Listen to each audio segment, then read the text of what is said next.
There's a unique kind of silence that happens at 2 in the morning.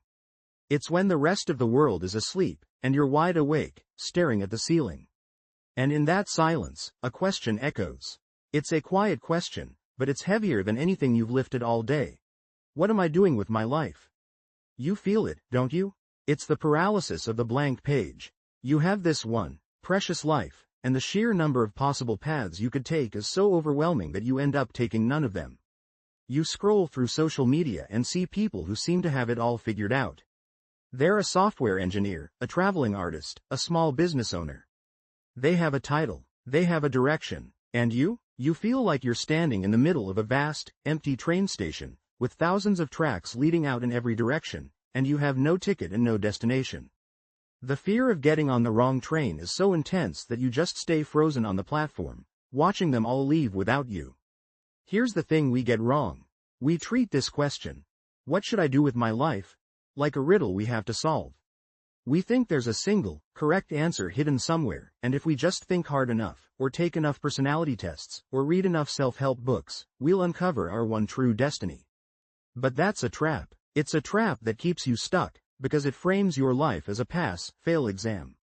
The pressure is immense. Let's change the game. We're going to stop trying to find the answer. Instead, we're going to build a system for discovering it. This isn't a treasure hunt for a hidden passion. This is you, becoming the lead scientist in the laboratory of your own life. And the first rule in any good experiment is to create a clean, controlled environment. This brings us to step 1, the tactical pause. When you're lost in the woods, the absolute worst thing you can do is panic and start running in a random direction. You'll just get more lost, exhausted, and likely run straight into a ditch. The first and most crucial action is to stop.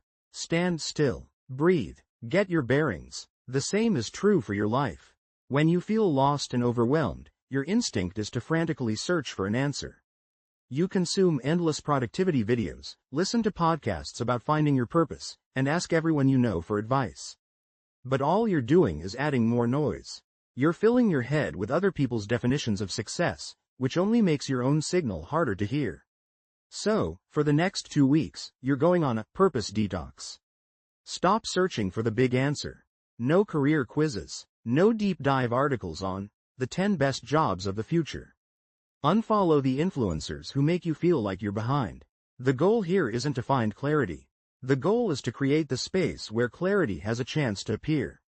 Your brain is a muscle, and right now, it's strained from overthinking. You need to let it rest. This isn't laziness, it's strategy. Psychologically, when our brains are in a state of chronic stress and information overload, constantly flooded with cortisol from the anxiety of not knowing, they operate in survival mode. Survival mode is great for escaping a tiger, but it's terrible for creative, long-term thinking. By taking a tactical pause, you are lowering the cortisol. You're telling your nervous system that there is no immediate threat, and only then can the higher functioning parts of your brain come online. Just exist. Go for a walk without a podcast. Cook a meal. Watch a movie. Let the frantic energy subside. Once the noise has died down, we move to step 2, the data collection phase. You are going to become a data-driven detective, and the mystery you're solving is you. We make the mistake of thinking we can figure out our lives by sitting in a chair and just thinking. But you can't solve a practical problem with pure theory. You need data, hard, empirical evidence about what makes you tick. For the next month, you're going to run 3 simple data gathering protocols.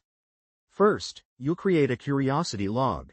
Get a small notebook or use a notes app on your phone. The only rule is this. Anytime anything, no matter how small or random, sparks a flicker of interest, you write it down. No judgment, no analysis, just log it. Did you see an ad for urban beekeeping and think, that's weirdly cool? Write it down. Did you read an article about logistics and supply chains and find yourself not bored? Write it down. Did a character in a movie have a job as a sound designer and you thought, I wonder what that's actually like? Write it down. The goal here is to bypass the part of your brain that immediately asks, but could I make a career out of this? We're not looking for careers. We're looking for sparks. After a month, you'll have a list of 50 or 100 random, unfiltered points of light. This is your raw data. Second, you'll conduct a daily energy audit. At the end of each day, Take 2 minutes and write down 2 things. One thing that gave you energy, and one thing that drained your energy. Be specific. Maybe, organizing the folders on my computer gave you a weird sense of satisfaction and energy. Maybe, making small talk with a coworker completely drained you. Or maybe, helping a friend figure out a tricky problem left you feeling buzzed and alive. This isn't about what you enjoyed or didn't enjoy. It's about energy flow. Energy is a more honest metric than happiness. You might enjoy scrolling on your phone, but it almost certainly drains your energy. After a few weeks of this, you will see undeniable patterns. You'll have concrete proof. I gain energy from situations with clear problems and measurable progress. I lose energy in unstructured social situations. This is gold. This is your user manual, written by you, for you. Third, a slightly counterintuitive tool. The I would never list. Make a list of careers, lifestyles, or situations that you believe you would absolutely never, ever choose. I'd never be an accountant. I'd never work in a huge, impersonal corporation. I would never live in a small town. Now, for each one, ask yourself one simple question. Why? The reason behind the never reveals a core value. I'd never be an accountant because I hate repetitive, solitary work. Boom. You just learned you value dynamic, collaborative environments. I'd never work for a big corporation because I don't want to be a tiny cog in a giant machine. Okay, so you value autonomy and seeing the direct impact of your work. This exercise is like taking a photo negative. By defining what you are not, you start to get a much clearer picture of what you are. Now you're no longer lost. You're not at your destination, but you're not frozen on the platform, either. You have a notebook full of clues. You have sparks of curiosity, patterns of energy, and a clear list of your underlying values. Now, it's time for step 3, the low-stakes experiment phase. A huge reason we stay stuck is that we think we have to commit to something for the rest of our lives. We have to pick a major, a career, a path, and stick with it forever. That's terrifying. So, we're not going to do that. We are going to run a series of small, cheap, and fast experiments to test the data we've collected. Think of it like a movie studio testing different movie ideas with a small audience before spending $200 million on a blockbuster. Look at your curiosity log. Pick one thing. Let's say it's sound design. Your old brain would say, okay, I need to enroll in a 2-year audio engineering program. Your new, scientist brain says, no. I'm going to run a 90-minute experiment. You're going to use a technique called time boxing. You find a free piece of audio software online and a beginner's guide to sound design video on YouTube. You set a timer for 90 minutes. For that hour and a half, you just play. The goal isn't to become a master. The goal is to gather more data. How does it feel? Does the time evaporate, leaving you wanting more? Or are you watching the clock, feeling frustrated and bored? The outcome doesn't matter. The feeling does. If it feels good, great. Log that data. If it feels awful, great. You just saved yourself 2 years and thousands of dollars. Cross it off the list and test the next thing. Another experiment is the informational interview. Find someone on LinkedIn whose job title matches something from your curiosity log. Let's say, UX designer. Send them a polite message. Do not ask for a job. This is crucial. Say this. Hi, I'm currently exploring different career paths, and your work in UX design really interests me.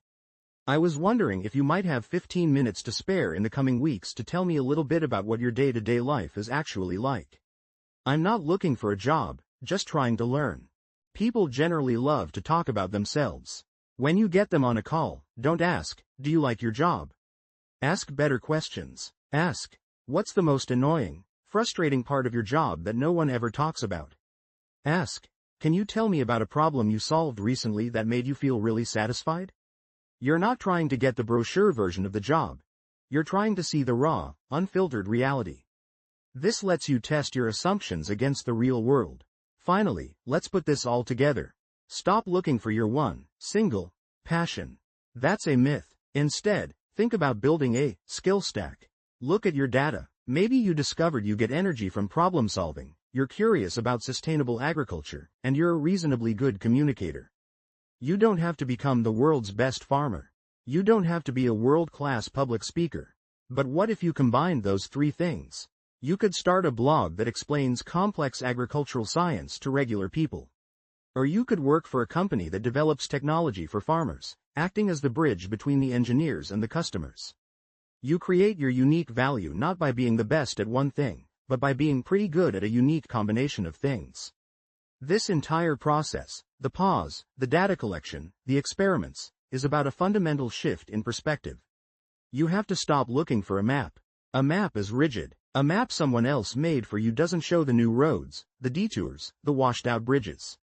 Life doesn't come with a map. What you are building, piece by piece, is a compass. Your curiosity, your energy patterns, your core values, that is your personal compass. It doesn't tell you the exact destination, but it always points north. It helps you make the next small, right decision. Should I take this class? Let me check my compass. Does it align with my values? Does it spark my curiosity? Will it give me energy? If so, take that step. If not, look for a different one. The feeling of not knowing what to do with your life isn't a sign that you're failing. It is the opposite. It's an invitation. It's an empty canvas. It's the moment before the adventure begins. The pressure to have it all figured out is gone. You're not a student taking a test anymore. You're an explorer, an artist, a scientist. And your only job is to take the next small step in the direction that feels true. Now, the exploration can begin.